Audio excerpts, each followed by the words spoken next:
How's it going, everybody? My name is Kevin Doney, and welcome to a review of the 2 Weeks album, Kin Planet. Compared to their mixtape, self-titled, this is still the same kind of drug use and bisexual debauchery, but this time it's sandwiched in a concept of kinship and brotherhood, which is established by the opening title track, Kin Planet. This song is a strong synth anthem which sets the scene and tone for the album. There's a catchy Sequoia intro, and that's my kin, I'm going in. That guy can belt. Those are some high notes. Then there's a JS verse rapping about the alien planet, which is the setting of the album. Kin Planet, a fairy tale, I might just be free. A planet that's free for exploring, man. The Kin Planet is a metaphor for the friendship of the band. Chris Casey has a solid guest verse about being focused on working hard and staying motivated. JS Punch has a bridge talking about how the Kin Planet is a world at stake, it's something worth protecting. And then the 808 stop and JS and Sequoia do this epic harmony that sounds like a choir of the words, "It ain't got no brakes." And like the first time I heard that, I got goosebumps. It like blew my mind a little. One of the coolest parts of the album. This transitions into a verse from JS talking about how he was framed by the children of a presumed lover of his. The verse closes with a line about Thurston funding the group's efforts with a job at a pizza place. It's a play on words on pizza dough. Now with that line, we get into my first critique of the album. For the record, I see nothing wrong with an artist wanting to change their stage name. This is something that happens a lot, not all the time, but this does happen. However, my issue is that it seems as though any verses on this album about Sadix were recorded before he decided to change his artist name from Thurston to Sadix, which makes things a little confusing contextually. Actually, I forgot. I guess this was technically addressed during the album rollout with this artwork of 2 weeks looking at the angel Thurston rising into the sky, signifying his death, and with Sadix among 2 weeks, signifying the name change. So, either it's a little confusing or I'm a little dumb. Take your pick. So then Sadix has a verse continuing the pizza dough metaphor. He raps about how the kinship is going far, cooking stuff up with JS. It's been 2 years, 2 weeks is still going. Then Tabris raps about how he's fortunate to be part of the kin that is 2 weeks. Yuv, it's my kin that I'm going insane. Then he has some clever rhymes about how he's overcoming his personal struggles and thriving. The kin is what keeps him going through all of that. So then Bubby's on the outro talking about how he's lost on his own and he wants to be with his kin forever.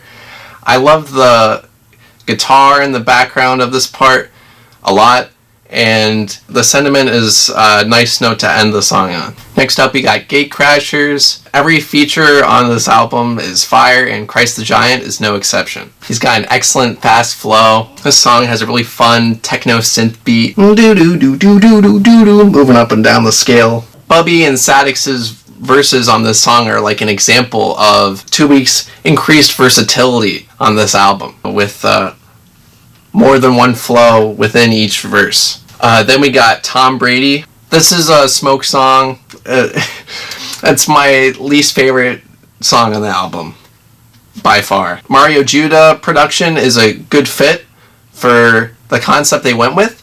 It's just not my taste, but I like the slowdown at the end. Now, Jungle Fever, this song is so much fun. This might be one of my favorite songs on the album. RXK Nephew and Sadix trade bars at the beginning. The song is just about just doing things your way and who cares what anybody else thinks, which is something that I relate to a lot. Everyone with their own verses, they really went with it, having these really fun flows that fit well with the song, and it's just a lot of fun. JS does this really cool reverse effect in his verse, similar to what he did on his debut album, Symphony of Metal. Sadix in his verse, he's like, "Oh, you don't fuck with us, I don't trust you, you don't fuck with 2 weeks, you don't fuck with our producer JS, you don't fuck with our label. If you're not into what we're all about, then I don't trust you," which is fair enough, and makes sense, and it's fire. Then we got Gravity, which is a fun, spacey track. He opens this song with clever Nintendogs pun, and some clever wordplay, like, get yourself a chiropractor, set the record straight. Now they on the fence, but 2 weeks on the right side. Like, and Sequoia has a verse manifesting a future where 2 weeks is on tour and they're on top of the world. He says as much with the line, "I'm reshaping my future, my kin call me Plato." That's such a good line. Scumbag Bruno has a short verse about how 2 weeks is so good, everyone else has to like clean up their act to match up with them. And then there's like a great lead-in to Bubby's verse, which is probably the funniest on the album. Bubby's like, I'm mad. And Bruno's like, what you mad for? What you mad for? He's like, you're talking to a doctor, I just graduated college, I read every book, and I've got all sorts of knowledge. So he's like, I'm mad, but then he's like, sorry, I lied.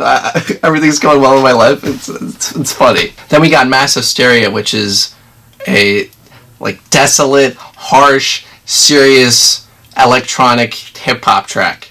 Sadix opens the song talking about how like this is serious, this is ride or die. The bar is high. JS Punch's verse after expresses a similar sentiment with bars like, wake up in the morning, I put on a show for ghosts. If you always bring the least, I gotta do the most. Like, it doesn't matter how popular you are if your music's shit, and 2 weeks music is good.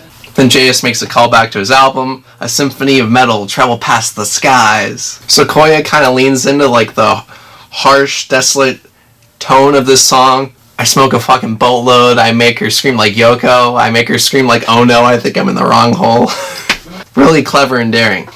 The song is like partially about serious dedication and then also about like rough, depraved sex. Search and Destroy. Chris Casey has a great hook in this song.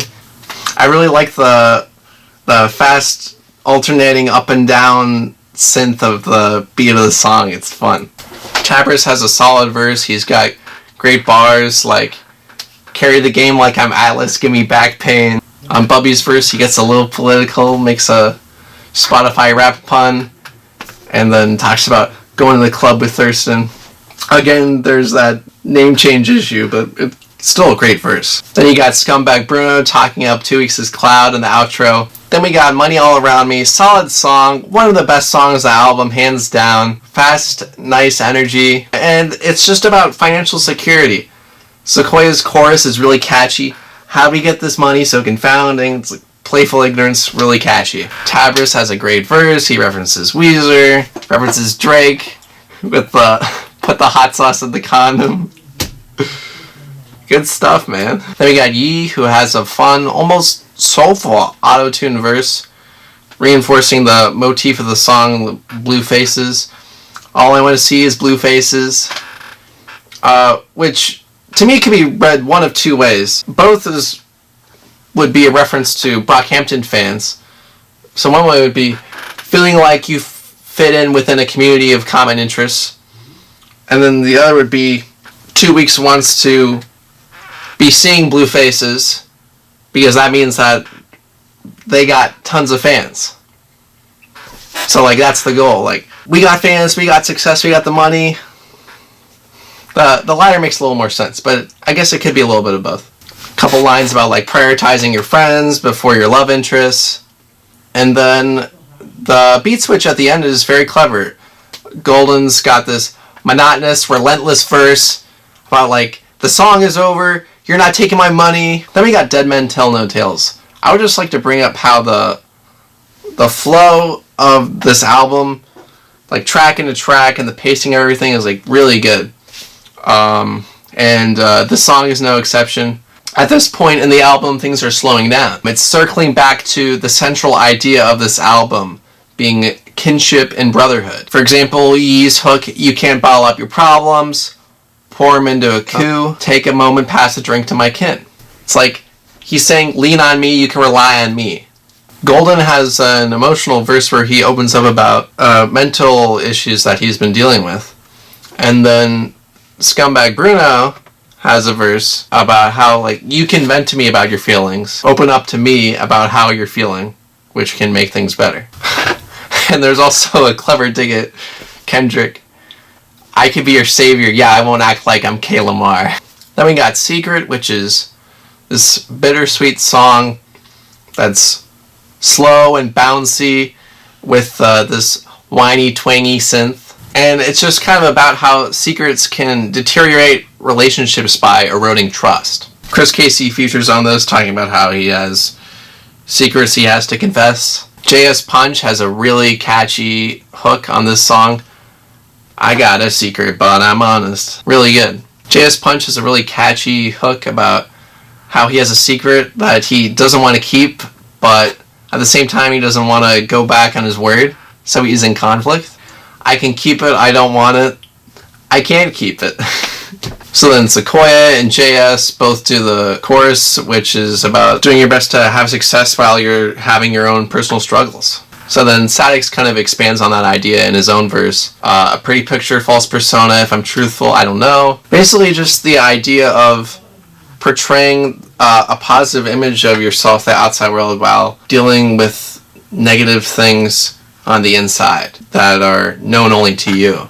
And then we also have one of the most clever and darkest lines on the album. Want to kill my problems, but am I the shooter or the target? You have problems that you're dealing with that you want to take care of, but will the problems be dealt with, or will you just end up prematurely ending your life in the process? And we got a Louis and Chris Casey verse about you're suffering from all the problems you're dealing with and it's taking you down. Then we got an outro from JS about how the kinfolk is broke, and Guest Viper closes the track about like street smarts and like making cash and how you're getting it. And good company is an excellent conclusion of this album. It's easy living when you're left in good company. That's such a powerful line. Bubby's verse is retrospective, reflecting on what's been done and where 2 weeks are at now. And Sadix's verse is about how their companionship transcends distance. And Bruno expresses thanks for being alive and having 2 weeks. Golan's verse has a similar sentiment, talking about how great his time has been with them and making a promise to never let them down. Tabris talks about the intention he puts into his verses and how he and 2 weeks are focused on going for the top and being the best. And then JS name drops Chris Casey and a bunch of 2 weeks members, going into how he took a little something from everyone he's been involved with creatively. And then Sequoia ends the album with nostalgia. The sun's been setting way too soon. He's been thankful for the good company, but he'll miss it a lot. And that's just a really sweet, heartwarming note to end the album on. And yeah, this was a really solid album focused on what 2 weeks does best. Clever wordplays and puns about debauchery and making money and doing drugs. But at the same time, couched within this really powerful and meaningful idea of brotherhood and kinship. Hence the name of the album, Kin Planet. So if I was going to give this a score, I'd have to say a decent to strong 8 out of 10. I'd recommend all of you check out this album. It's really good. It's really solid, start to finish. Check out the album, link in the description below. Thank you everybody so much for watching. If you liked this video, hit the like button. If you want to see more, click to subscribe, and I'll see you guys in the next one.